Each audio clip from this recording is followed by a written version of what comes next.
Hello, everybody. I'll test the mic, see if it works. So, I think we have to. Because I think it's about time to start the workshop. So 2:30, no? exactly. So Why don't you sit here? I'll just move it because there's another one there. I think they just left. oh, they left it there, and then it sits there.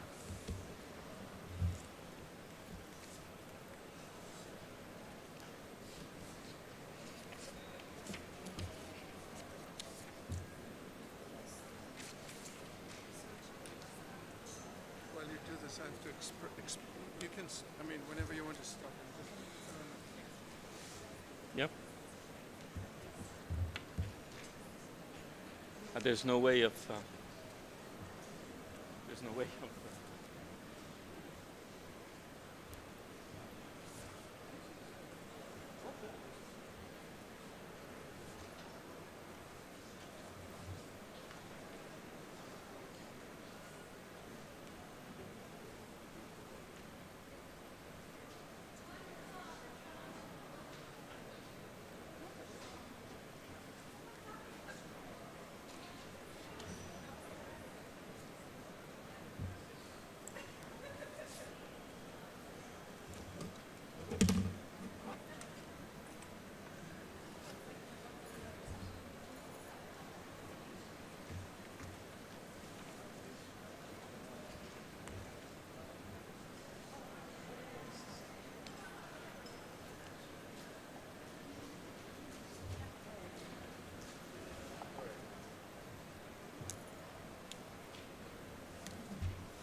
I test the mic again. Does it work for you? Channel 2. Channel 3, there's jazz music. Channel 5 is Latin, classical. Do you have the headphones? I don't have headphones myself. It's difficult to. So perhaps we should have, the panelists should have headphones too, right? Yes, because if it's not possible. So if someone can bring headphones for the panelists. Okay, fantastic. So I'll go with Pilar. It's true.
All right.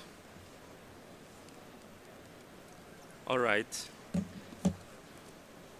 I'll ask everybody to take a seat because we need to get started with the workshop. I see people still standing in line a bit to get the earphone.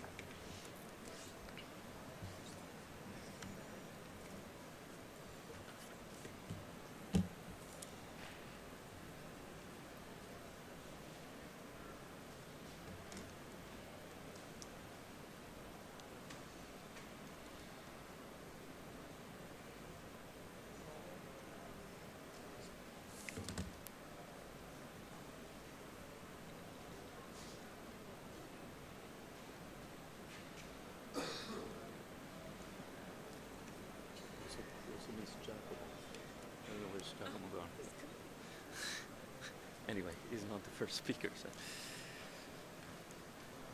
All right, good afternoon, everybody. My name is Andrea Renda. I will be moderating this workshop. Can everybody hear me? I've been told it's channel 2, so If you find better music on channel 3, then pick channel 3. But if you want to listen to the workshop on media pluralism and freedom of expression in the internet age, you pick channel 2. We have a good lineup of speakers, and so what I will do is a quick introduction to the workshop, and then I will start with the panelists. So I give the floor to the first panelist. Why have we decided to propose the organization of this workshop? Well, I talk on behalf of the organization I work for, which is a think tank in Brussels called the Center for European Policy Studies. It's a think tank that works broadly on EU-related issues, but it also, a couple of years ago, thanks to my initiative in that occasion, decided to launch a digital forum.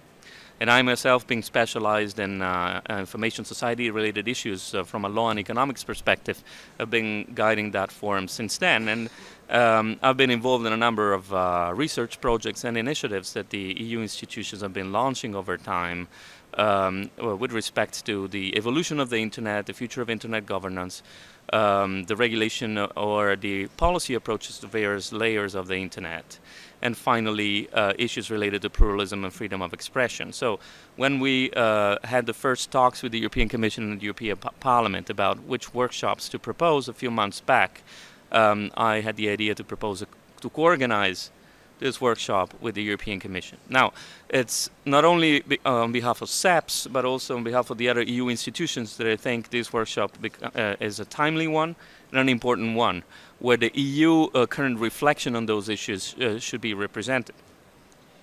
In the past weeks and months, the European institutions have been launching a number of research projects in the field of media pluralism.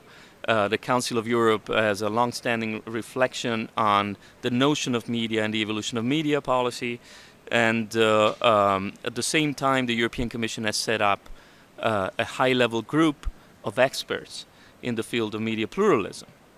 All this leads to a very fertile ground at this stage to contribute new ideas and experience as to what impact the Internet, the advent of the Internet, can have on already established notions such as the pluralism of the media and freedom of expression, and the policies that are reflected, that are dedicated to those issues. This is why this workshop came into being, and I'm very happy that we have a very good lineup of speakers today. We don't only want to represent the EU focus, of course, despite the fact that the co-organizers of this workshop are all from the EU. We want to show partly what the EU is thinking about doing, but at the same time we want to compare this with the experience on the field, but also in policy terms in other parts of the world. And that's basically the main purpose of the workshop. The other thing, the final thing I want to add before I give the floor to the first panelist, is that we have had the idea of doing a bit more than we usually do after this workshop has been organized.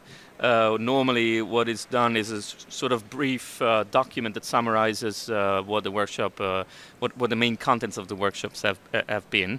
In this case, we have reflected a little bit with the European Commission. We have decided to transform this workshop into a more concrete document with policy recommendations. So those of you in the audience, or those of you that want to participate remotely, this is even more important for you, because if you participate and contribute your ideas, this will certainly be reflecting in a document with policy recommendations at the time where, not only at the EU level, but at the more global level, I think there is a need for fresh ideas on these topics. And I hope that the debate that we're about to have here today in the coming hour and something will demonstrate that there is a need for ideas and fresh contributions. Now, the first panelist we have today is Ellie Noam from Columbia Business School. Well, Ellie is a top expert in the field of telecoms and media, a good friend, and really a visionary expert on the evolution of the information society. So Ellie has accepted our invitation to come here, and we're very honored to have him here. So Ellie, I give you the floor for your initial presentation. We have allocated to every panelist for this first round of speeches 5 minutes. So I know it's not a lot, but this leaves you time when I will call for contribution from the audience to ask questions and get some more from the experts than what they will be able to deliver in their 5-minute speech. So Ellie, please take the floor, and thank you very much again for being here with us. Can you hear me? Can you hear me now? All right, great. Okay, thank you very much, Andrea. Thank you very much, IGF and CEPS. It's a very busy panel, so let me get started.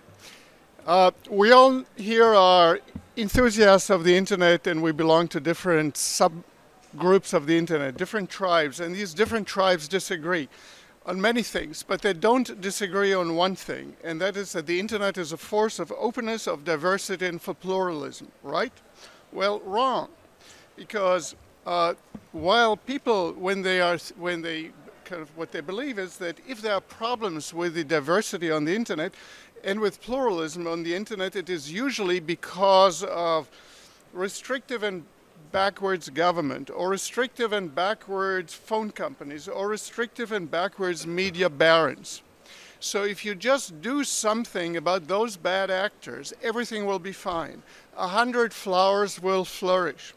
This view is comforting because it shifts the responsibility for problems of pluralism onto others. It's their fault. It's comforting, and it is also convenient. But what I will argue here is that the internet is actually not the solution to pluralism, sadly as it is. No, the internet is actually part of the problem. It's not a problem because of bad people acting badly. It's not the problem because of a lack of good intention or lack of idealism. It's a problem because of fundamental economic characteristics of the internet medium working themselves out into new equilibria. And the implication is that just going after the legacy phone companies or going after the legacy government bureaucrats will not solve the problem. That we need to think of additional and positive steps to assure pluralism, and those steps will have to deal with the internet players themselves, not with people outside. Now, media pluralism versus media concentration is not a new story, it's an old story. Each generation had to deal with problems of control over content and pipes. In America, the shorthand names for this have been Western Union, William Randolph Hearst, David Sarnoff, the Edison Trust, AT&T, IBM. Each generation had to deal with these media ownership issues. Each generation looked for technology as the solution. Radio was going to overcome the dominance of the newspaper barons. Broadcast TV was going to become a locally run medium. Cable television was going to open TV. Small computers were going to overcome IBM's domination. Excuse me for just a minute. It turns out here actually that this had not been opened. So I'll just open this here.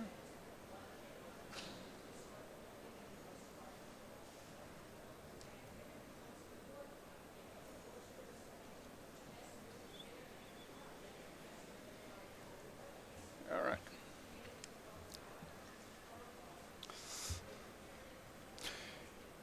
Each case, the new technology, once it was successful in overcoming the old technology, then created its own new set of dominance, which in turn required a new set of struggle to overcome.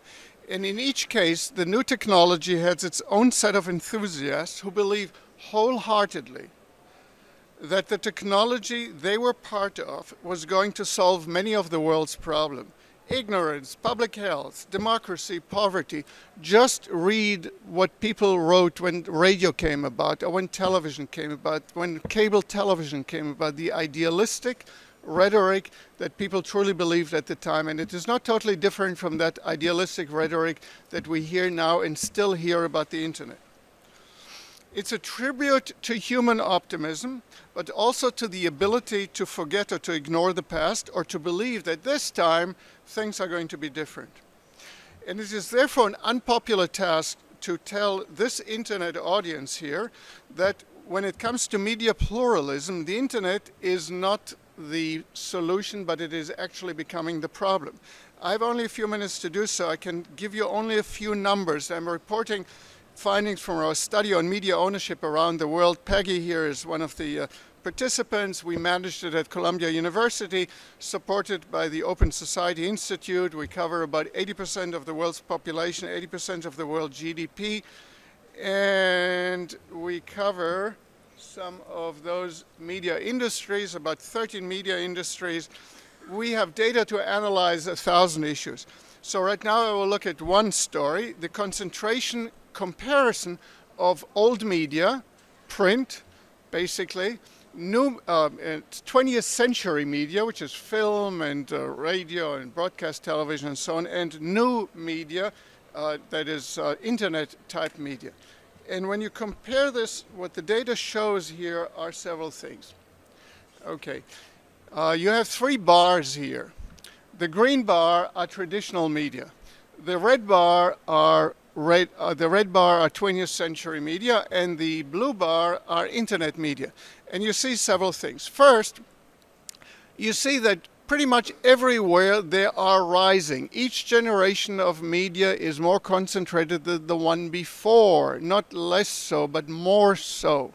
Okay, you also see, as a subsidiary observation, since this is a European organized event, that European media pluralism and concentration is actually higher, despite the sometimes smug self-image, is actually higher than that of North America. And in some industries, particularly 20th century industries, it is actually higher than it is in Asia Pacific. Now, but in particular, you see is that kind of rise over time in the new media.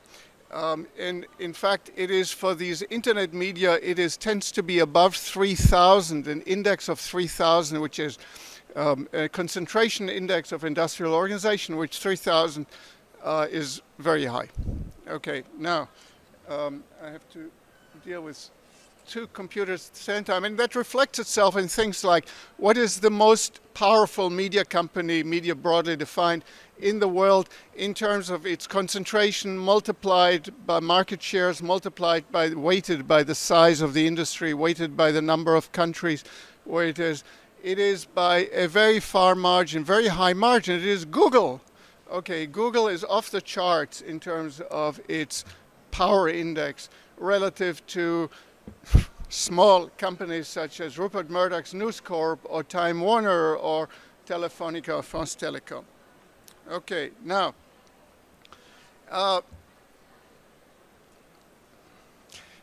it is of course true, and everybody observed this, that it is easy to enter internet media. You can't tell a dog on the internet, everybody can enter, it's kind of like easy, easy, easy, right?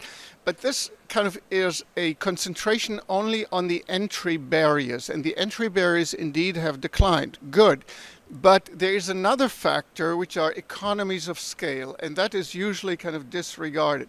If you put those 2 things together, as I have done in a model that I can just kind of summarize here, you have entry barriers, you have scale economies. And if they can go in 2 different directions, and depending on the directions that they're going, you have certain outcomes. What you have here is declining entry barriers, but rising scale economies. Those 2 together lead to a U-shaped concentration. A U-shaped concentration, sorry, I don't have that basically goes up and down. First down, and that is what people focus on, and then they kind of forget and stop observing that things are going up again. Okay, and in fact, they go up and down, and there's a certain cyclicality here, but the cyclicality is for a reason of another factor, namely capital intensity that is rising. The cyclicality is, on the whole, on an axis that is upwardly sloping. And furthermore, what we observe from our data is that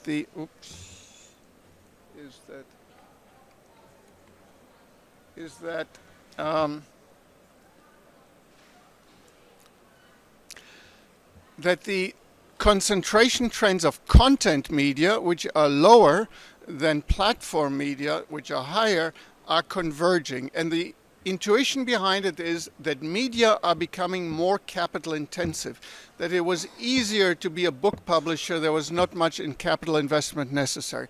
But if you're going to become an internet publisher, the capital intensity relative to your entire cost are increasing considerably. And that leads, economically speaking, to higher scale, higher fixed cost, lower marginal cost, larger scale, and that leads to a more concentrated, more oligopolistic market. And we observe this pretty much around the world. And so it is not something that there is this media baron and that regulatory agency and this does the politics here and so on. There are some fundamental forces at work.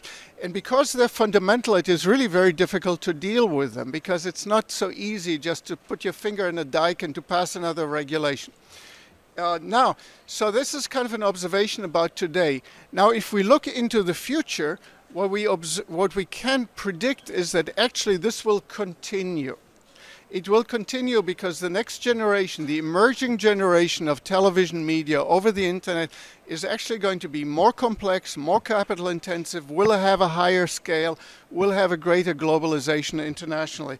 And that kind of internet type medium will have dimensions of, let's say, higher resolution, 4K and 8K. It will have three-dimensionality. It will have interactivity, such as the games. It will have virtual reality. Well, maybe not this one.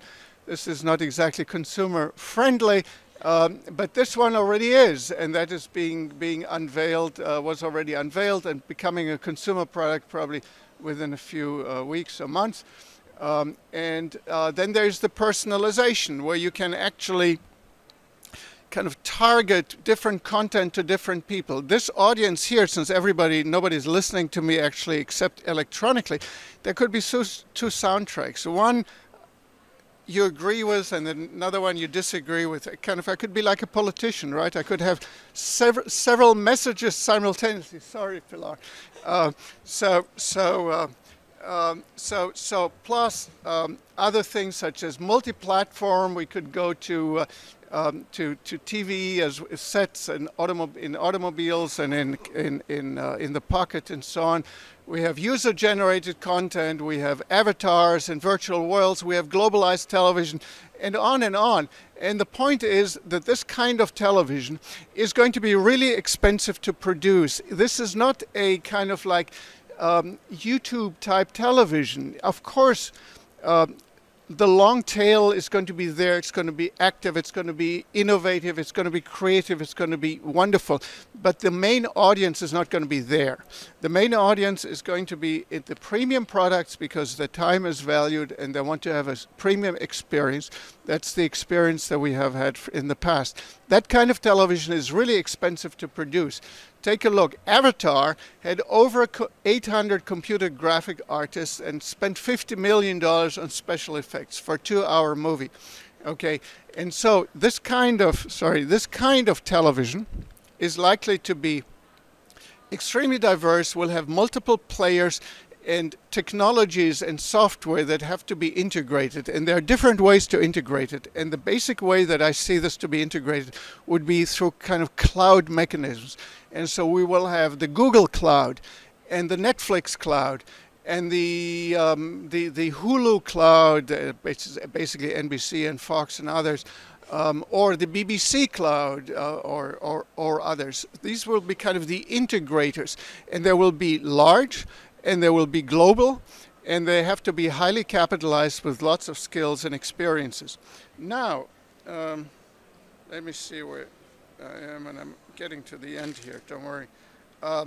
So this television of the future, in my mind, is going to be, perhaps can be called, it's going to be not just the TV of clouds, but it's going to be the cloud of clouds. The environment will be one of multiple clouds. And the trick is to kind of integrate those various clouds and to avoid dominance by any particular cloud in the way that we have today a dominance, say, in certain sectors of Apple with its vertically integrated type cloud mechanism, where we have Google with its emerging kind of power into equipment and all kinds of other stuff. And so the question is how to go about that, how to go about preventing media power in this environment. And there are various approaches. And the first approach is to do absolutely nothing and to let market forces and technologists and creative entries kind of rule. But that has problems, and I don't have time to develop that. The second approach is to intervene. Those are kind of the knee-jerk traditional responses. Regulate the market structure and regulate behavior. And while there is some room for these, of course, they're basically not the main solutions. Then there is kind of a more positive solution, which is the funding of new platforms and voices, such as content creators and new organizations, traditional organizations. And then, but in particular, I believe, it has to be a role of public institutions, of governments, in providing interoperability tools to make it possible for smaller entities, whether they're private or public or individual, to link up together kind of conveniently and effectively. And that means some funding for research and development for middleware, some loosening of copyright provisions for fair use and some compulsory licensing, the creation or support of a cloud of clouds to interconnect, and the creation, I believe, of principles of interoperability for the next generation of media clouds. Unfortunately, I don't have time to kind of go into some of those principles that I believe should be established, and such as national sovereignty issues and reciprocity issues. And so I have to come to the end here and kind of conclude in the following way to say,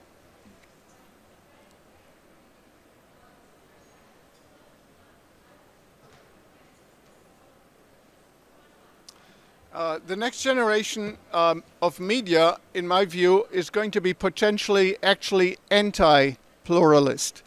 And that is, again, to repeat, not because of bad intentions, bad designs, but because of the fundamental economic structure. There's a need to protect pluralism through public support of voices and through the protection of interoperability. It may be early now, but it is only a short time before the TV, the TV of the cloud of clouds, is going to be with us. And when it is with us, companies will already have forged ahead in such a way that it will be too late to do anything about it. So therefore, let's think together to have some media-friendly, user-friendly, global-friendly principles that people can kind of work within.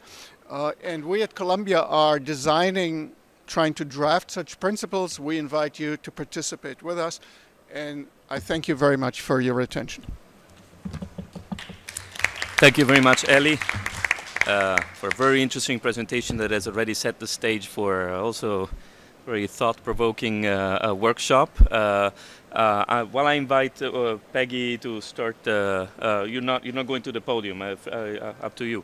Well, just a quick comment on Eli's. I think already Pilar del Castillo has some follow-up to what Eli has said. So I think we are shaping up nicely the dialogue between academia and industry. And what Eli said reminded me of a famous quote by Herbert Simon that used to say that a wealth of information creates a poverty of attention. And sometimes the internet could be referred to as anti-pluralist also for this reason, but mostly the message is also related to a different thing, the fact that many people might want to see the internet as something that comes and saves us and creates no additional need for public policy in support of pluralism. But indeed, I think Eli's strongest message is there is something we need to do now in order to protect pluralism. It's not just we can take the internet as something that comes and saves us without no need for public policy, which is good for policymakers, right? You have something to do. Then Peggy Valke from the Catholic University of Leuven has done work in this field, and I think she can go, or of course, freedom of expression. She is free to structure contribution as she wants, but I would be happy if Peggy told us something also about her studies about how to affect the conduct of choice intermediaries on the internet, and to organize pluralism also by design, or to adopt rules that ensure pluralism in cyberspace. Thanks, Peggy, for being with us today. Thank you very much for the invitation, Andrea.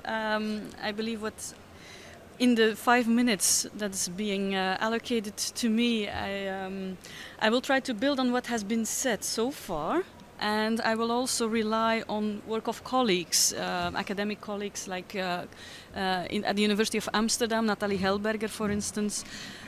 So like Ellie, I've tried to start with something that I thought there would be consensus about, but in order to nuance that a bit. And so my starting point would be that I believe there is consensus about the fact that we are currently living in an information paradise, and that the internet has played a crucial role in this. And the internet has lowered the threshold for people to share information and opinions with the wide public.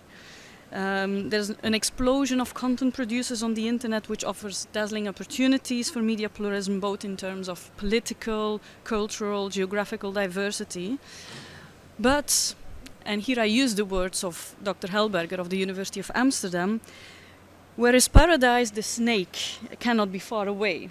And of course there are several snakes, and I would like to focus on a particular snake, which in this case comes in the form of Adam and Eve, or the common user, and so as to speak. You just said it, Andrea. With today's digital abundance, it's becoming increasingly obvious that users are no longer able to consume and carefully weigh all the media content that is thrown at them.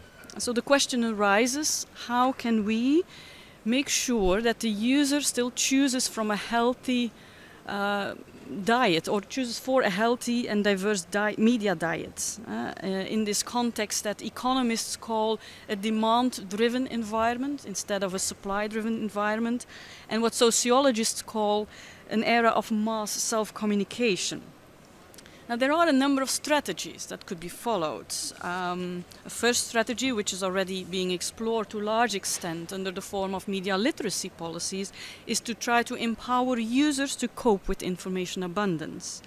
Another strategy could be to develop better tools to measure online diversity at the level of supply, but also at the level of exposure.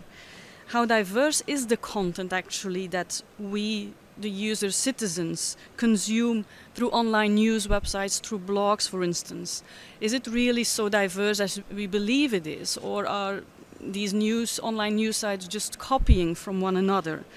What is the impact of multi-sourcing? The fact that people no longer rely on one newspaper, but pick their information from different sources. What impact should that have on existing policies in the area of media ownership, media concentration?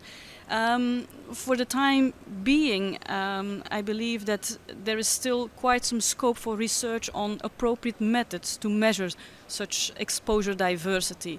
When I was involved in this study for the European Commission on the indicators for media pluralism in 2008-2009, we tried to include user diversity, exposure diversity elements in the measurement tool, and we had to, the conclusion or the constraints, the limits we were faced with was that there are currently no well-developed methods to actually measure online diversity.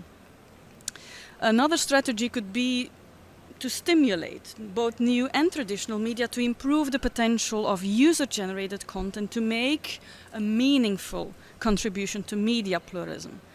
This could be under the form of traditional media integrating user-generated content in their services, or by stimulating platforms for user-generated content to be very transparent and open about their editorial goals or guidelines that they set for themselves. And finally, I would like to say something about potential strategies to enable and assist users to find and recognize quality content online. And this is where the idea of diversity by design comes in. An idea which starts from the observation that the power of media consumption today lies as much with those who guide individuals to content through tools such as search engines, online indices, electronic program guides, social media platforms. These choice intermediaries play an increasingly important role in guiding users' media consumption and in informing their choices. So the question arises, how could they contribute in not only helping users to find media content, but to make them consume more diverse content and be confronted with different opinions? Is there a role for what we call diversity by design, a concept which is also being researched in the area of privacy? How can we implement privacy principles into technology? Perhaps at first sight this might seem like an unorthodox idea, but I would like to stress that this idea is not about direct government involvement with search in the form of dictating the search results. That would be highly unconstitutional and would be infringing fundamental rights.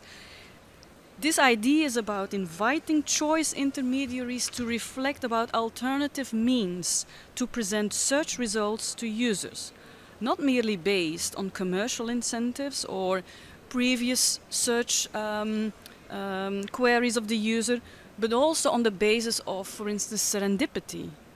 Confront users with the unexpected. And in a way, this would be mirroring existing obligations for content providers, in particular radio and TV broadcasters, to offer diverse information, programs in minority languages or reflecting minority cultures, with mirror that with obligations for search intermediaries to make certain content more prominent in order to nudge, not force, but nudge users towards consuming more diverse content. Already today, electronic program guides, TV guides, are in a number of European member states subject to obligations to list specific channels, like public service channels, to give them a more prominent place than others. And the question I would like to put forward today is whether we could expect something similar from online choice intermediaries. Given that the open internet and traditional TV services, as Ali just explained, are more and more converging. And secondly, can we expect such thing, take into account diversity principles in the technology? Can we expect that from all online search or choice intermediaries, or should it be a specific task allocated to, for instance, a public service navigator? And I will stop here. I think this is already some food for thought. Thank you. A lot of food for thought. Thank you very much, Peggy. And I think it's really interesting the fact that you also speak about nudging techniques towards diversity. And I was thinking that the same scholar that has put forward the idea of nudging in public policy, which is Cass Sunstein, who's recently stepped down from being head of the Office of Information Regulatory Affairs in the United States, is the same guy that wrote, and perhaps Ellie remembers it better than anybody else, wrote a book I think a decade ago called Republic.com, in which he went back to the idea of the daily me, which is originally formulated by Nick Negroponte, and by understating that the perils, the dangers of end users being able to pre-select the sources of information that will compose their favorite package of information on a daily basis, and then receiving on a daily basis basically the mirror image of themselves and their preferences rather than receiving anything else. So the idea of serendipity, the idea of being forced to be exposed to diversity, I think it's very difficult to implement in practice, but I think that's why we have Peggy. And my curiosity, which I'm not going to satisfy right now, but perhaps later on in this debate, is to what extent the principles that Eli and his team are developing at CITI and at Columbia, and the ideas that Peggy has converge. But this I will ask you later.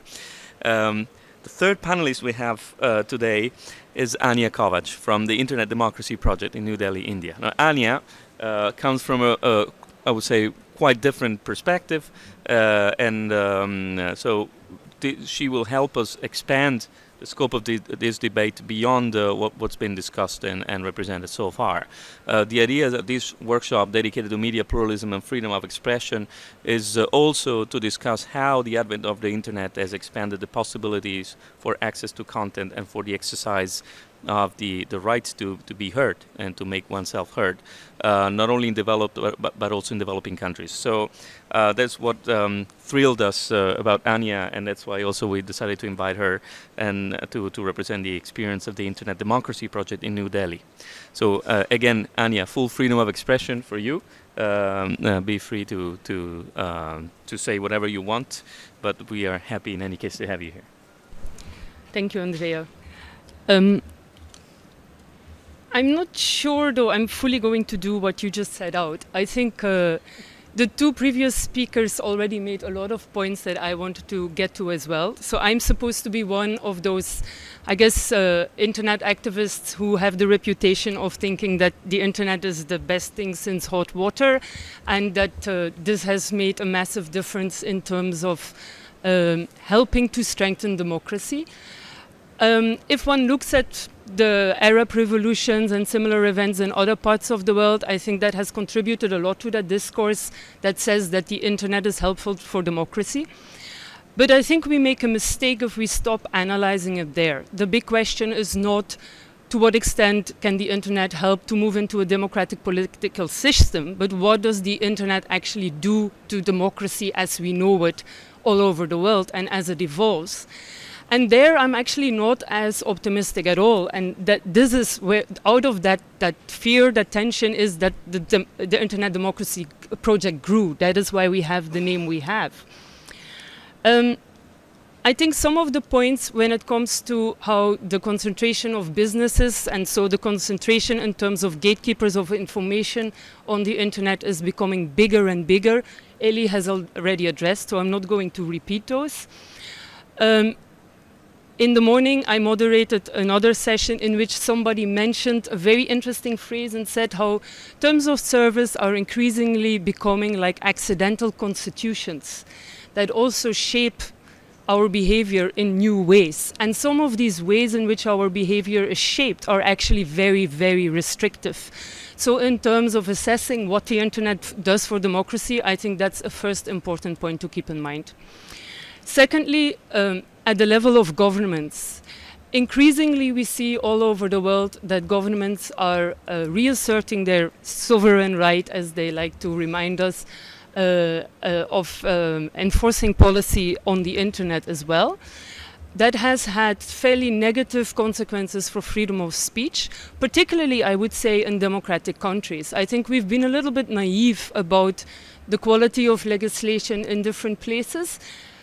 Even if the quality of the legislation as such is relatively good, I think we underestimate how different the consensus on what is acceptable is in different countries. So within a country, one might feel that restricting particular content is fully appropriate, but in the next country one doesn't, and nevertheless both countries say they're democratic and they respect free speech as it has been guaranteed in the Universal Declaration of Human Rights. I think we've really underestimated this, and that increasingly we see a fragmentation there which has to be addressed one way or the other. This is particularly worrying because you also see that the internet leads to growing levels of surveillance. And as far as I'm concerned, it will be very naive of us to think that we can go back to levels of surveillance pre-mobile phones and pre-technology. I don't think that will happen. I think it's important that we have more safeguards on surveillance, but I do think in this day and age we have to accept that higher levels of surveillance will be there. But in terms of democratic theory, traditionally the idea is that the power of the state, which initially was mostly located in military force, having control over violence, is balanced by rights. And in those rights, free speech was a crucial tool. So if we now see that on the one hand, the surveillance power or the power of the state is going up, it becomes actually more and more to strengthen free speech. And that's why I think it's really important that we reassess the legal frameworks on the protection of free speech of democracies as well, rather than simply take it for granted that because it's a democratic state that these legislations actually should be applied on the internet as well in an unproblematic way, also because on the internet they have consequences beyond that country. And then finally, the nature of the internet. I think, again, this has been mentioned. Is there too much information? It's interesting you mentioned too much information might lead to a lack of attention. We had a meeting with grassroots activists in India about the potential of the internet for those activists. And it was quite extensively discussed that possibly too much information also leads to a suppression of dissent, simply because the expression was, you debate a topic to death. And very interestingly, these were India activists. The reference was very much to a lot of Western TV channels, where their perception was that discussions would be, issues would be discussed so much that in the end nobody really knew anymore what was true, and so no action was really taken on big political issues because there was so much obfuscation. It's just, I don't want to say whether it's right or wrong, but I thought it was important to just bring in that perspective into this conversation. I also think that that whole question raises a few of the important issues we then have to look at. Again, Peggy already mentioned media education, so I won't go into detail. I do want to emphasize that for developing countries, education relating to media information or the internet is a much bigger challenge than for the developed world. Not in the least because in a country like India, a lot of the next millions of internet users we will have will also be young people who are the first generation literate people in their family. And so issues like parental oversight do not work because parents aren't on the internet. They, in some cases, can't even read. So there is no way that they will be able to deal with the technology. And so when we see that kind of education as the solution, we really have to think much more through how that's going to work in these countries. A second issue, of course, is the importance of filters. When my colleague said there's too much information that suppresses dissent, you're not going to hear me say, yes, we should have a little bit less information. I think what it points to is that there is still a really, really important role for the mainstream media and for having other people select and the famous or the popular word on the internet is curate information and people who you trust so that you still have certain channels that you can go through. So when Newsweek had to close its offline publications, some people, at least in India, were quite enthusiastic about that. But I think on the whole, for the landscape, it's not positive at all because we need that continuous plurality to be there. And any well-established media house that has to start cutting down its operations is not a good thing. And then the final point I just wanted to address is that this point about there is too much information and what does this information actually do? Does it help us to be critical? We really need to continuously assess how open the internet really is. One of the contradictions is between this assertion of sovereignty, the emphasis on applying criminal law. Because of that, there are increasingly boundaries on layers of the internet where they weren't before. I'm not saying that the solution is not to apply criminal law at all, but these are debates that one needs to get into much more if we want to continue to claim that the internet is open. And also, again, this interplay between governments and big businesses. Big businesses are actually, the big online intermediaries are responsible for quite a lot of law enforcement issues nowadays. And yet, as a citizen, you don't have direct recourse with big business. So again, what does that mean in terms of democracy? And finally, I think all these various questions about the internet, the openness, what it does, also points to the fact that it's important to keep all possibilities open. Even many of the strongest initiatives online that are, say, citizen journalism are very strong about connecting the online and the offline. And so I support Elian saying we should not see this as the solution to all problems. Not just because it cannot reach everywhere, but also because it has its own structural problems built in many ways, and we will never be fully able to resolve those. So just seeing internet as the solution to the problem of pluralism in access to information is not the answer. Thank you. Thank you very much, Anja. And as I expected, you took a slightly different path, but I think your contribution fits very nicely with the previous two and gives us an idea of the broader picture we're dealing with, but in a very consistent way. So thank you very much for this. I will now give the floor to Giacomo Mazzone from the European Broadcasting Union. And Giacomo, I don't know if you'll have a different take, because after listening to Anya, I'm very grateful that IGF does not require us to disclose the content of the workshops before we come here, because otherwise they would probably have kicked us out, because we are actually blaming the internet for not being able to produce enough pluralism or freedom of expression. Of course, I'm kidding. It's a critical and I think hopefully constructive way of looking at what we need to do now to make sure that the internet is not captured and its architecture and working is not really brought to a shape that we wouldn't like from the perspective of media pluralism and freedom of expression. There's been a lot of talks about media concentration, the new media being even more concentrated. There's a lot, of course, of tension that has been exerted on the traditional media from the new media. I would expect Giacomo to focus also in his speech on this. And the floor is yours, Giacomo, and I think listening to the perspective of the broadcasters would be very important in this respect. Thank you. Thank you for the invitation to this meeting that I think particularly important. Mine will not be a hate speech against the internet, so cannot be censored because of that. But will be a warning about a certain number of issues that have not been addressed, and this is the reason why EBU is participating in the IGF since the very beginning, and even since the World Summit of Information Society, because we see an enormous perspective, very interesting, but we see also a lot of non-addressed problems that, if they are not really tackled, could hamper the old system and could bring us to live in a world that not necessarily will be better than the one before. I want to point let's say four main issues. The first point is cultural diversity. The internet by itself doesn't guarantee cultural diversity.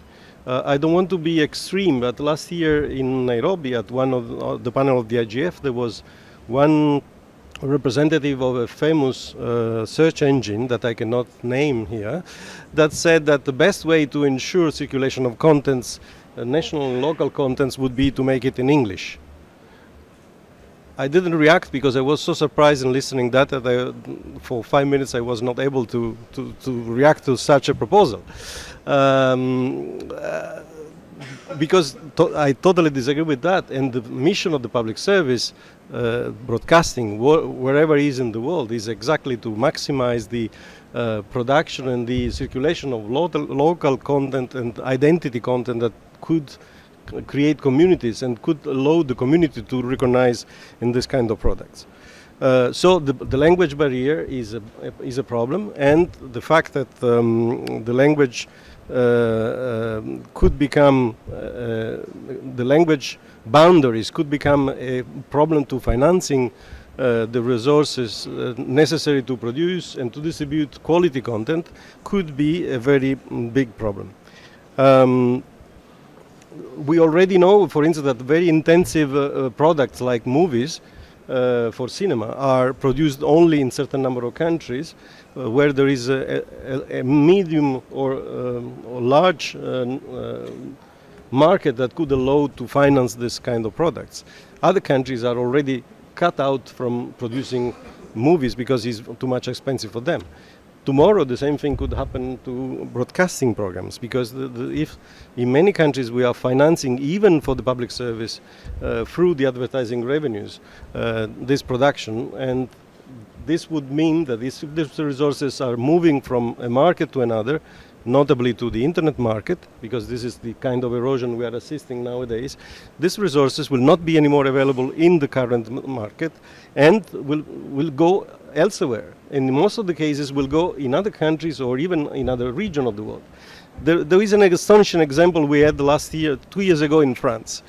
The French government of that time had this bizarre idea to say that to forbid advertising on public service would be beneficiary to the quality of the program, because they said this will prevent the public service to act as a commercial television looking for better results of audience. So they forbidden advertising on prime time in French television. The secondary scope of this was to help the television and the media that helped the same party of the President of the Republic in winning the elections, of course, that were commercial television, that they were thinking that this money coming out from the advertising subtract to the public service will go to them. They discovered that in reality this money went to another market. It went to direct marketing and it went to online market, because there is no reason to put more advertising into the same channels to reach the same audience. So this showed that in certain market conditions, the flow of the money could go out of the system and then could not participate anymore to the financing model of the current production and cultural diversity. A second problem that worries me more, because I'm a journalist as a background, nobody has stressed enough the fact that in the last 2 years there's been destruction of hundreds and hundreds of correspondence offices worldwide. In the media, electronic media, I talk for our sector, because broadcasters have a problem of financing, and the first and the easiest solution is to close offices elsewhere.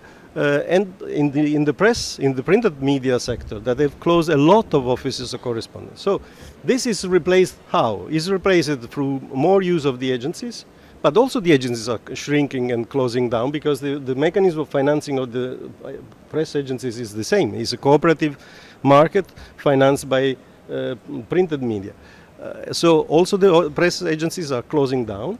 So the second level of information is to get information from user-generated content. So more and more we are using in the traditional media this kind of content on which we have no guarantee, as it was in the past, that somebody that we share the same view and the same rigor in analyzing the fact and reporting the truth has been applied at the origin. So we take this material, and now at BBC they have 60 people dealing only with user-generated content that probably costs more than having the correspondent office worldwide to cover the same contents. That is an enormous contradiction.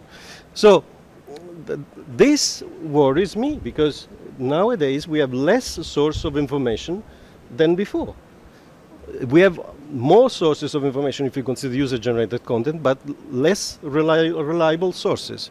And for me, reliability in the media is one of the pillars of the relationship that we have established during dozens of years between media and the citizen. The third point that worries me is concentration again. We made 3 years ago at the IGF one panel of discussion because we have a problem with the broadcasters moving into the internet. We try to figure out what is the reach of the programs that we produce, the reach of the news that we deliver in the internet world, because a lot of broadcasters now have a huge internet activity. So we try to set down a panel to discuss how we can measure, because in the broadcasting world we have independent sources that are regulated by cooperative of all the users and the advertisers and the consumers that measure the audience of a single program. If you want to do the same in the internet world, today we don't have a similar system. If you want to know how many people have seen a content, you have to go to the source that distributes the content. That it was as it was at the beginning of the broadcasting. How much is your audience? How much is the audience of this channel? And each channel say 60% is mine. The other one says 50% is mine, and the other one say that 30% is yours. So it makes 255% of the audience. This is just to say that we have a problem. We are going into a new world in which the rules doesn't apply, or at least doesn't apply in the same way it applies in the past. A last detail on this point. In all over Europe we have rules of concentration that says that to the authority that they have to intervene beyond a certain soil that usually could be 20-25% of the market, concentration by specific market. This has been agreed also at the European level. We have one specific market where the concentration is 80%. There is one actor that has 80% of the market. And this is the only growing market of the whole value chain. Fine. At the very beginning, this could be fine because you have to grow up new markets. But this could be sustainable in the long term. Another point concerning concentration is the kind of rules that applies. Privacy. We have, as European subjects, a certain number of regulation about privacy that doesn't apply to other subjects. If we look at the media market in Europe or the internet market, we have two different kinds of regulation that applies. One is the Californian law, because most of the subjects are Californian based, and the other one is the European law. For the Europeans to act under the European law is hampering and giving a competitive advantage to the same companies and same industries acting under other regulation. Fine. We have to define global market rules. We have to start to discuss. We are here at the IGF since 7 years trying to see when this discussion will start. But the discussion has not started yet. We are not even decided from where and which point, in which arena this discussion will take place. This arrived to a point of non-return. With the hybrid or connected television, we have the clashing point in front of us. Because until yesterday we can say, okay, television is regulated by the TV Without Frontier before, and then the Audiovisual Media Service Directive. And this is the market that is heavily regulated, etc., etc. And then there is another world that is internet. Today, with the new Samsung, Sony, or other devices, on the same screen, in the living room, we will have two different models of regulation applying. One is for the TV program, and one is for the internet sources material. So, simply to make one example, we took dozens of years in Europe to regulate the advertising of tobacco on the Formula One. There was clashes of government about this issue that was considered very, very difficult to regulate. Finally, we regulated. But now, tomorrow, with the internet, with the hybrid television, you receive the Formula One race on the TV part of the screen, and on the internet part of the screen you will receive the advertising of tobacco coming from another legislation in another country that doesn't apply the same rules that apply as the broadcaster. And the same I could say for election rules. We have election rules, very tight, very strict for each country, that applies. What if the part of the screen that is not under the media regulation arrived in the same home, on the same screen, will follow different regulation? I could continue, but it's too long. I want just to end with an advertising, because at the end there is always a spot at the end of each program. In this case, the spot is that, in my opinion, of course, is biased because I'm public service servant. I think that Europe has a very good and important barrier and safeguard to protect against this kind of biasing and this kind of derives. And this is the public service. This is quite a unique model that we have in Europe or in countries that are strictly derived from the European model, Australian, Japan, Canada, etc., etc. In this country we have the public service that has a certain number of duties, has a certain amount of obligation, and the contract with the citizen.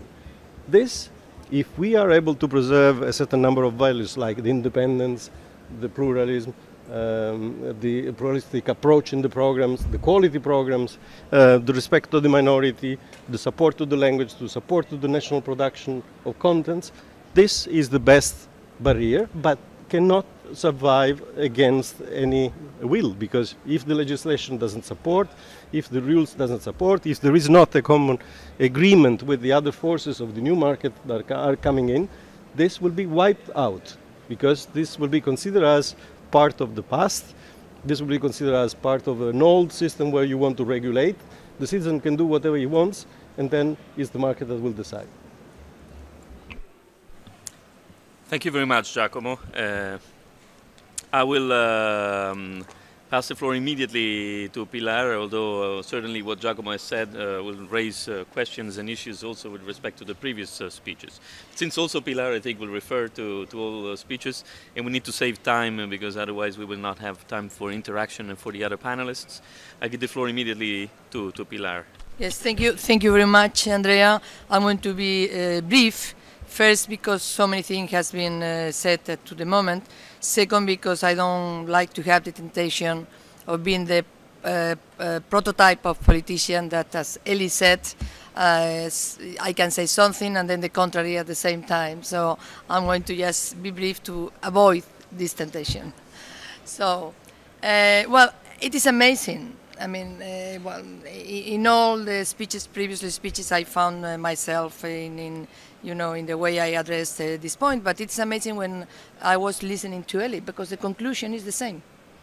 I mean, I'm going to read my final conclusion, because it is incredible to what extent we could, for different ways, to get the same conclusion on what could be done in that sense to guarantee or to boost at least media pluralism in internet. No? When I was thinking on that, I start from the point of the offline, you know, wall. I'm on inverted comma. When you are offline and you address media pluralism, it is more or less easy what the different legislation do. You have the national regulatory authority for competition. That's the problem of concentrating of media and dominant, you know, situation in the market, or you have courts. It is kind of fundamental rights, like not having access or discrimination and so on, so on, so. But how you can translate all this to internet? First of all, you have a problem of the nature of internet, and you look how the information works in internet. You have to think on the particular fluid character of the internet, where information is constantly migrating, where the structure of the organizations active in the way extremely dynamic, and also with the system of a highly fragmented and differentiated number of entities that collect, process, exchange, and transmit information. And all of this represents a radical change in the scenario and actors that must be considered in order to guarantee the appropriate functioning of media pluralism. And on the top of that, it is what you said, Eli. There is, for the nature of internet, for the capital intensity that is needed in order to be there as a media, then the possibility of restraint the pluralism regarding the media is much higher. So if you have such a scenario, what can you do? The first problem is that you cannot act through national laws because you are in a global landscape. So that's a big problem compared to the, you know, the offline situation. But then it is it's not enough with the universal declarations and all these general agreements, international agreements, because that's just basic principles, universal principles, and are not, you know, pragmatic. They cannot operate in the real situation. And once you have also this obstacle, the only way is to tackle at international level, at global level. It is very clear that you cannot have a proper law, you know, to intervene in that sense, not in the sense of contravening the market when it's that kind of situation, but in the same sense that you do it at national level. And the only, let's say, way of going on with this, I thought, was common standards, in more or less the way you put it. I mean, I think, and I'm going to finish with that because I would like to have some time as you for the debate, but I'm going to literally tell you what I wrote as my final conclusion for that, and you will see to what extent we are so much close. No, I said, well, we must promote international enhanced cooperation. No, and then I put an example when we are dealing with standards of technological nature, no? Because it's stimulated, no? And then I said, when this happened in the ICT sector, we had been able to develop technical standards, such as the different internet protocols or the 3G standards for electronic communication that make possible for Europe, for example, be the leader in the mobile sector for a while, at least. And with all this, we have allowed worldwide interoperability. And today, in my view, there is a need for a different type of standards. There is a need for a set of common standards, international standards, in order to boost, to guarantee is maybe a very, big word, but to boost and to foster media pluralism in the internet age. And I think sooner or later, it is what we also governments, they have to confront with. I think at the level of the European Union, coming from the Commission as being the one that proposed and going to the European Parliament and then to the Council, would be a need for for facing these kind of problems of media pluralism and others, I have to say, through a set of common standards. Doesn't mean that only governments they have to act for that. Those, as you said, that are players in internet, they have to play a role. But I think that is the path we have to follow. We have to try to at the end to have a set of common standards that make all this possible in internet. Thank you. Thank you, Pilar. Now this is dangerously becoming concrete policy words. So I will. What I propose to do is that I will give the floor to another panelist, Jeannette Mouillic. And Jeannette, if you could come to the podium, would you be comfortable with that? Or I can step down if you want. It's, and after Jeannette's speech, I will open the floor for a few minutes to questions. So be ready to propose questions, and then we'll have a final roundup with two more panelists that I will introduce later on. We started 15 minutes late, so I don't know if we can recover those 15 minutes. We will try to be as quick as possible. But Jeannette Mouillic from the Organization for Security and Cooperation in Europe. Floor is yours. Thank you very much, Andrea. Can you hear me all? We had issues before. Okay. I'd like to go straight into the topic and focus on just a very few aspects of media pluralism. And first on the term of media pluralism. What do we mean by media pluralism? It has been mentioned here, but I'd like to summarize it a little bit. Pluralism of content has been mentioned. Pluralism of media outlets, the sheer number of newspapers, TV stations, online media and so on, blogs has been mentioned. But these two aspects are not enough to speak of media pluralism. We also need a pluralism of owners. And when I say owners, I mean publishing houses, I mean media outlets owners, I mean ISPs, I mean owners of distribution networks, online and offline.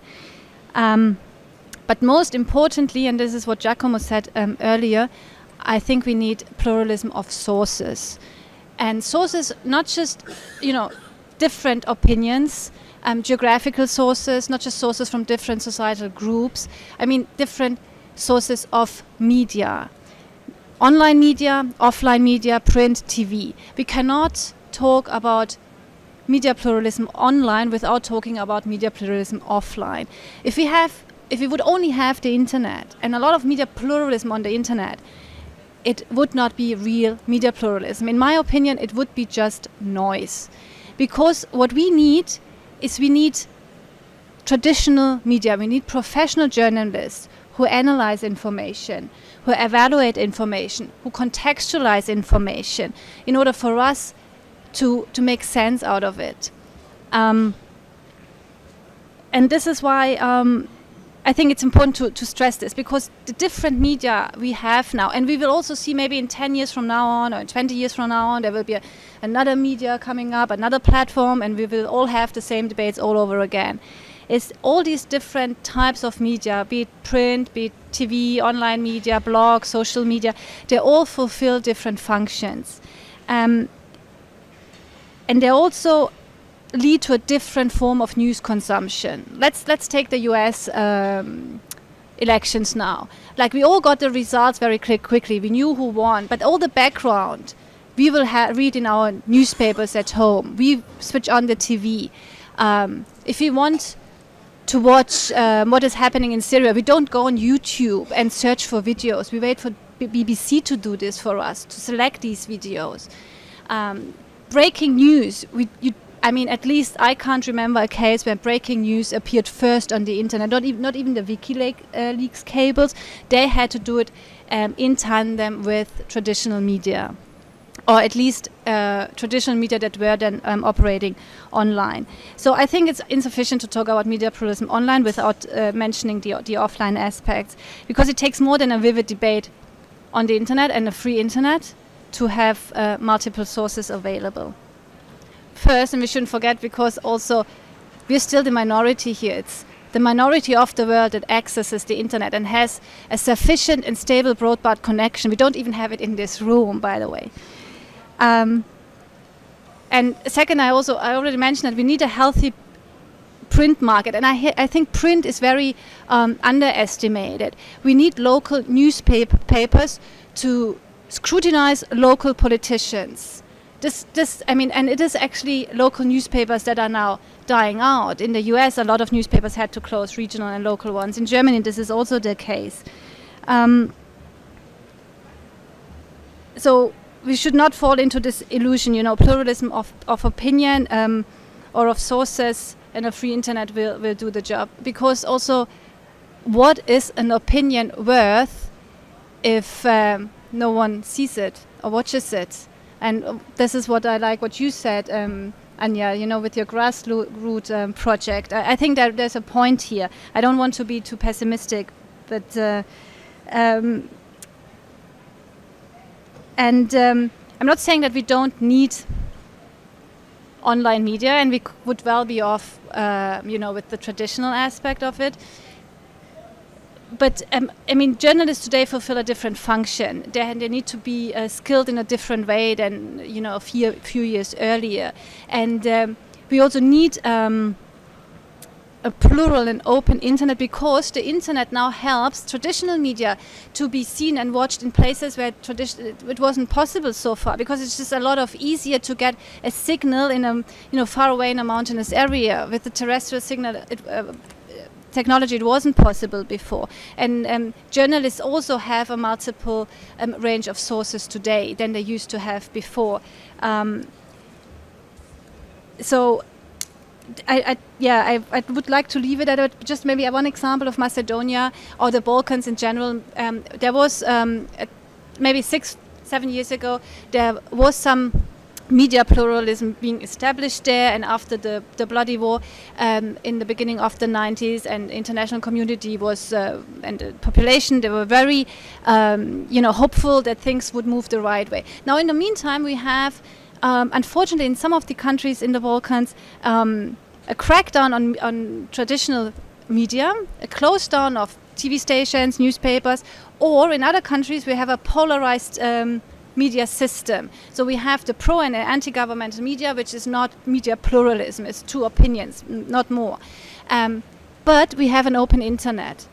But alone, it will not help. You first need to establish pluralism with what you had before, the traditional media, in order, that's my personal opinion, in order to have overall media pluralism. So, and of course we could also talk about the term of public space. What is public space with the new media, and how much do we need a public space in order to be able to speak about the same issues? How much do we all need to see the same pictures to engage in a meaningful debate, or to what extent is it fragmented? But I think this would lead too far now. Thank you very much.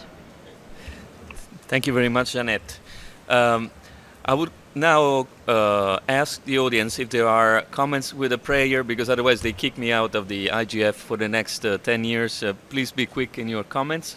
Also, because we have 2 final speeches that we need to have, and I promise they will be also very interesting. So I see 3 hands. Do we have the wireless? Yeah, we can start here, then we go to the lady down there and the gentleman here. please introduce yourself before asking the question, and please be brief to the extent possible.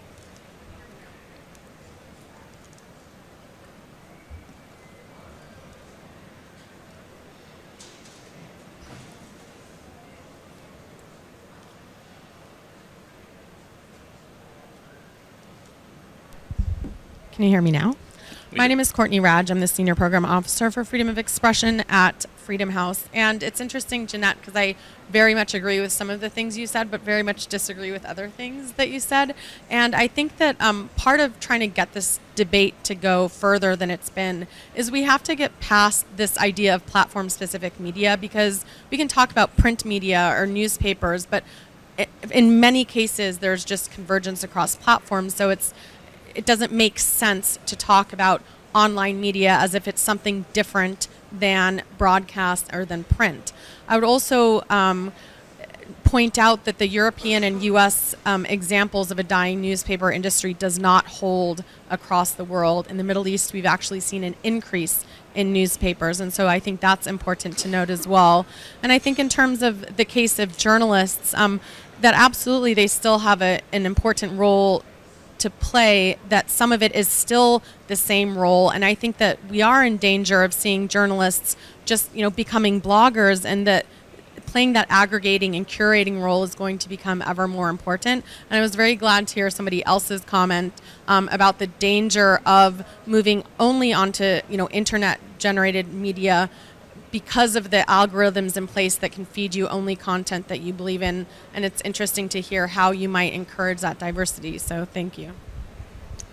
Okay, the lady there, yeah, she's coming to get the mic herself.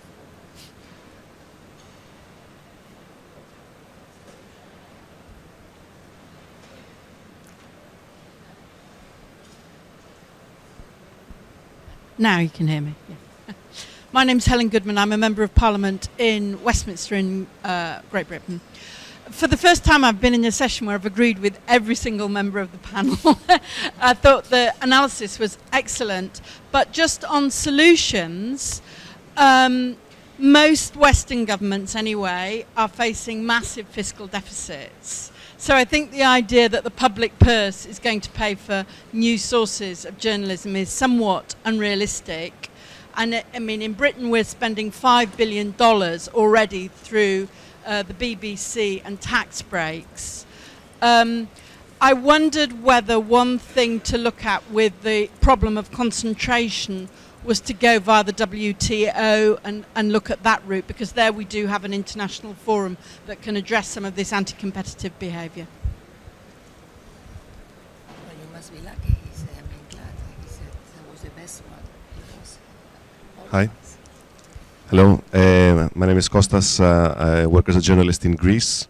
One of the countries that face, as you said, the problems, and I'm here as a representative of the European Youth Forum. I agree very much with one of the things that Jeanette mentioned, and I would like to add to that with the WikiLeaks case, if we have overestimated the new media, because when the WikiLeaks case came up, they went to the New York Times, Der Spiegel, and the Guardian in order for them to analyze and scrutinize all the information. So, like, to point that out, if you agree that we have overestimated the reliability of the new media. I don't agree with another thing that local newspapers dying is a bad thing. They could be replaced by local news sites. You know, a rose would smell as sweet by any name you call it, and stuff like that. And just two questions for Ellie. Did you mention, if I got it right, that internet media, meaning new news sites, are more expensive? If I got it right, but it's because I didn't get your point there, why they're more expensive than traditional media, since they don't entail so many costs. And if we have to see the internet as new media, or just like as an umbrella or a platform for all the traditional media, because you said that there was a revolution when the radio, the television, and the rest came out. Now we can see television, we can hear radio, and we can read newspapers through the internet. So it's a platform for, like, aggregated for all the media that existed up to now. That's all I want to say. Thank you. Thank you very much. I hope we get time at the end for replies. I'm sorry that I have to cut the questions, because I think we are really running out of time and have two more speeches. And what I would do, Rohan, if you agree with me, I would try to provoke you before I give the possibility to the panelists to answer this question. I would provoke you by reading the message that I received from one of the panelists we were supposed to have today, remote participants, Sana Salem, who was trying to connect to the session, but she could not connect, and she was mostly blaming some of the, let's say, online intermediaries, let's say, for this. And she concluded her message by saying, ironic that I wasn't able to connect because of internet censorship issues here in Pakistan. Why I want to provoke you with that? Because part of the issues that have been raised here also touch upon the problem of internet governance, and the problem of the internet architecture is something that by itself can be conducive to at least access to content, but also the possibility of expressing oneself more freely, right?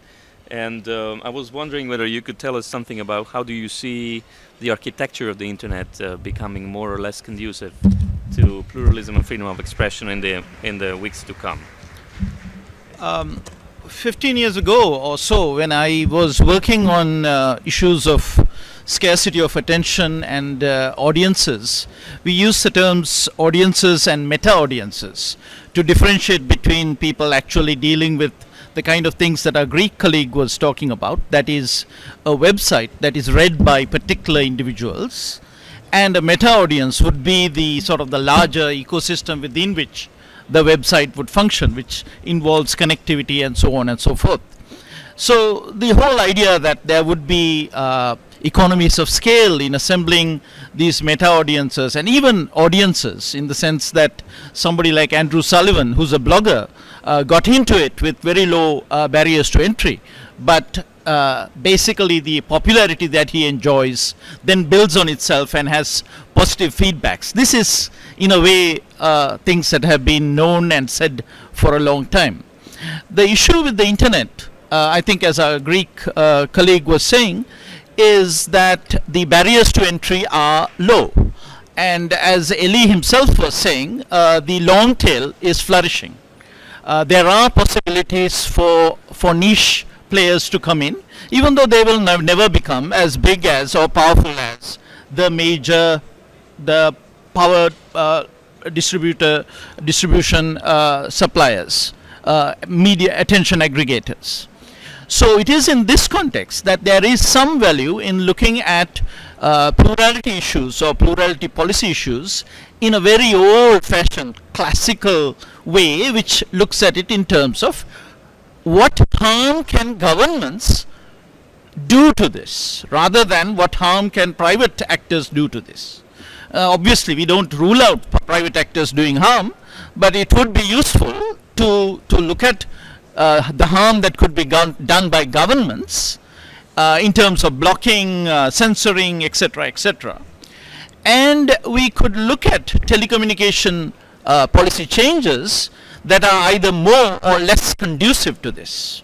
So opening up of telecommunication markets, allowing the internet connectivity to flourish, etc., was an area where the government ability to intervene and censor and control was reduced, at least in terms of barriers to entry.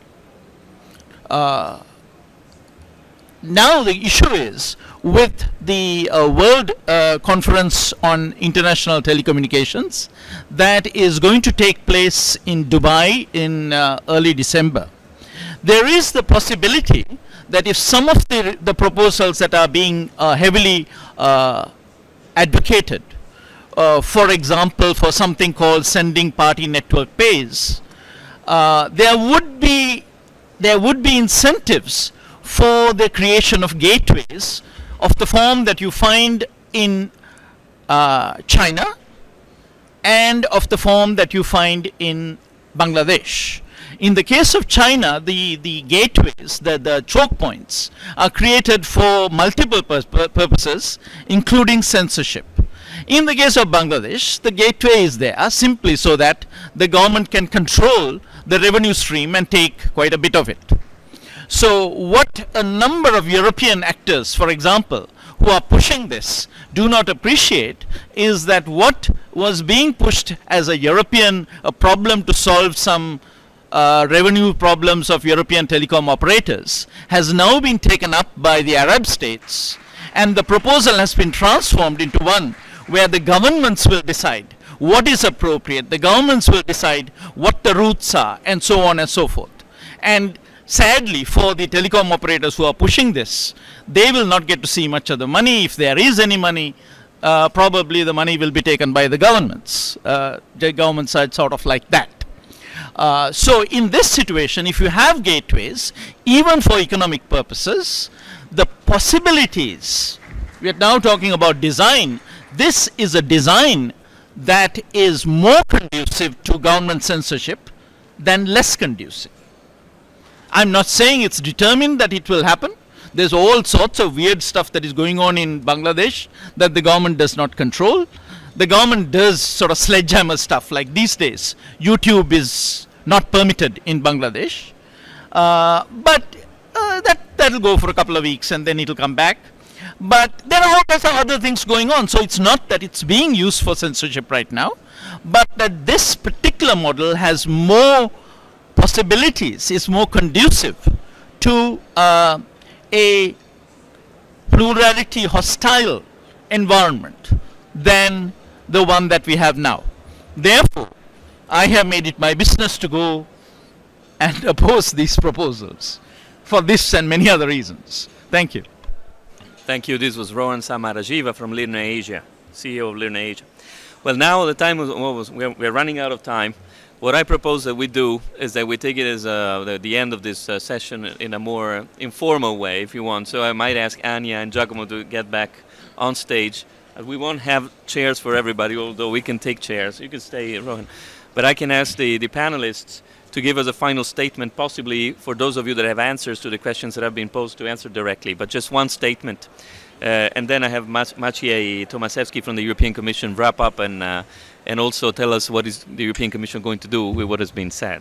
So can I start with Ellie again, and just one statement, and the rest we'll do offline.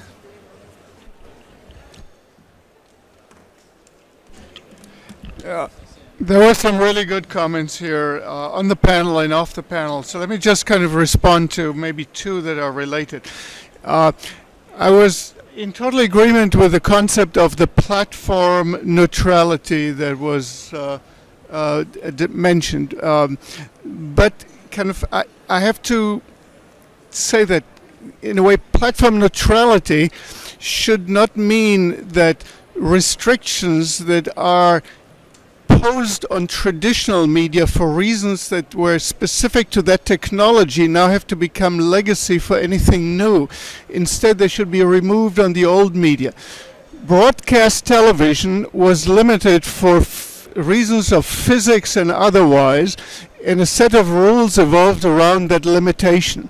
To take those rules based on limitation to an abundant medium, to me, makes no sense. Now, it's different to say, of course, one should not have tobacco rules on tobacco advertising that are different from one medium to another.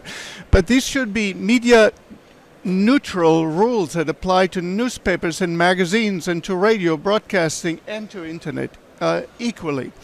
But it doesn't mean that therefore these kind of other restriction-oriented rules should apply. And it is therefore that I think that what the European Union did recently, or I don't know, 2 years or whatever ago, which is to impose these broadcast rules on so-called linear television over the internet are really misguided. Now, I don't think kind of that the basic idea behind it is misguided. There should be child protection, all kinds of other rules, but they should not apply to television. They should apply to general media, including internet and including television, and not just kind of say we are miserable, we broadcasters are miserable, let everybody be equally miserable with us. Now, that also goes, that also goes to the issue that Helen raised about the purse. See, the financing of new media.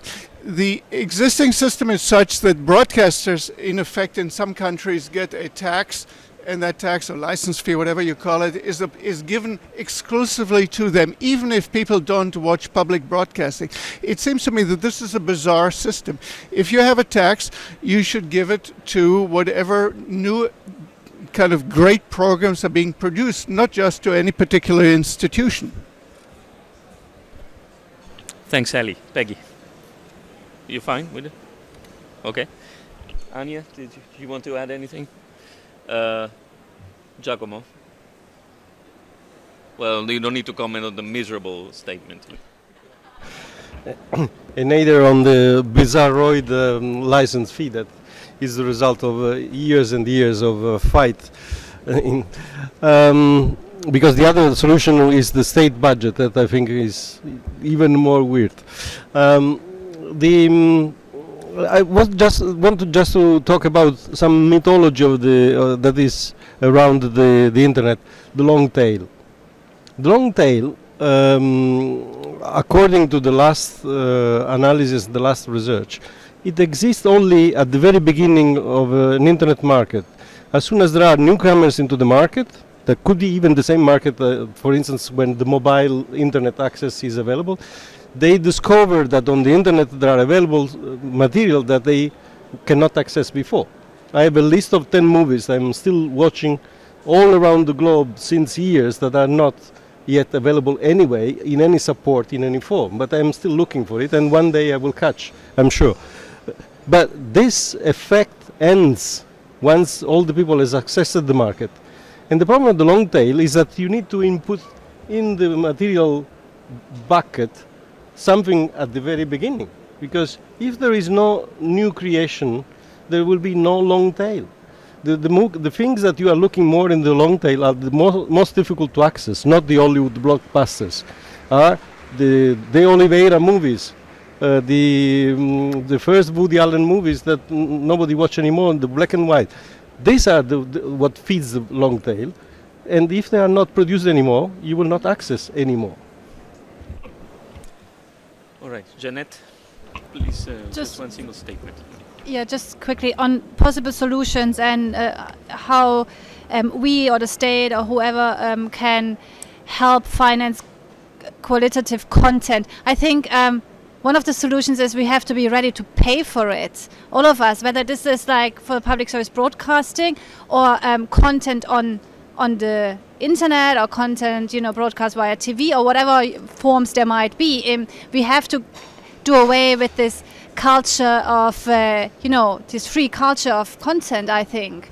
So this was what Ellie said in the beginning. In the end, we'll have to pay for premium content. That's all.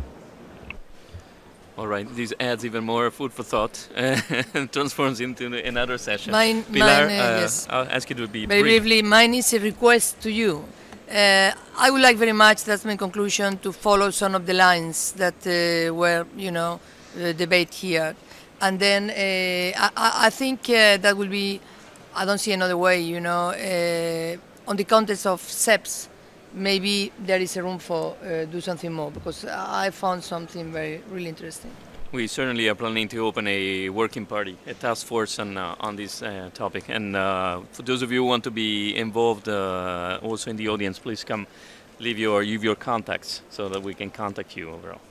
Now, Rohan has been speaking too recently, so I don't give you the floor anymore. Sorry for this. I give the floor to my co-organizer, the European Commission, Maciej Tomaszewski from the European Commission DG Connect, and thanking also the remote moderator, Silvia Viceconte, sitting over there. Thanks, Maciej. Well, that's not going to be an easy task to summarize this very interesting discussion. We had very different views concerning this interesting issue. What I would shortly summarize our discussion, first of all, what I noticed from all speakers, that basically we passed the phase when we had this big enthusiasm concerning internet, that it will immediately bring media pluralism, it would allow everyone to express, etc. Here we had a very clear discussion that we have to be aware that there are dangers concerning this issue.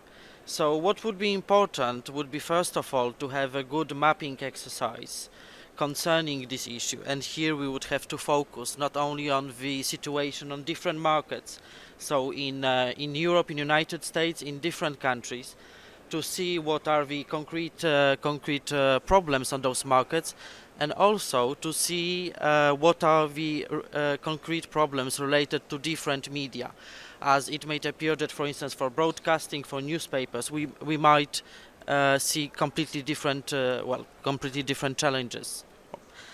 And from what I noticed from the discussion, that I think we are in the moment when we need to seriously consider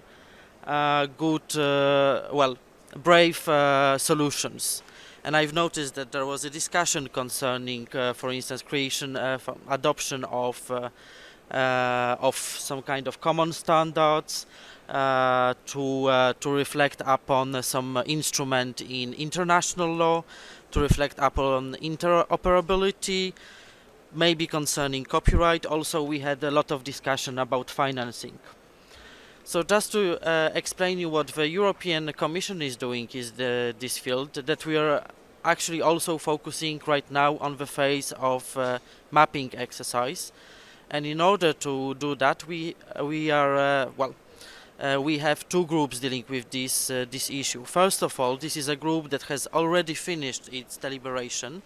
It's a EU Media Futures Forum, and this was a group designed to discuss the economic situation of media, as we consider that the proper reflection on this issue is needed to ensure media pluralism in Europe. And secondly, what we are now also dealing with, it's a high-level group on media freedom and pluralism, and this is a group that would more focus on the political issues concerning media pluralism, and this group should deliver its recommendations in January 2013, the latest. And based on those recommendations, we'll try to define the best possible policy in those areas. So far, for instance, for a high-level group on media pluralism, we are still waiting for detailed recommendations. We don't know what to expect. But that was also the aim of those two exercises, of those two groups, to create two multi-stakeholder groups that would independently tell us what exactly should be done. And just to finish those mapping exercises, I don't want to enter into details concerning the history of European Union, but it is often said that European Union or its predecessors were created mostly as an economic community. And the thing is that we are dealing with those kind of issues, like for instance media pluralism, is relatively new. And basically also what we are doing through, for instance, the intermediary of European University Institute is to prepare a detailed study that should also be ready very soon to see exactly in which areas we can act, what kind of legal basis we can have to ensure media pluralism. So these are three important initiatives that we have in the area of media pluralism. And well, basically we're just waiting for the results, and I really hope that in 1 year, when we meet during the next IGF, we'll be able to present you our detailed ideas on this issue. Thank you very much, Maciej. I think it is really time to close the session, and I thank all of you, the ones that have left over time because the time was it's time now to go to other workshops, and I thank all the panelists that have given an outstanding contribution to this debate. So thank you very much. We follow these up with documents, with a discussion on and policy recommendations, and this will be also left open to further contributions, even from you that have participated. Thank you very much.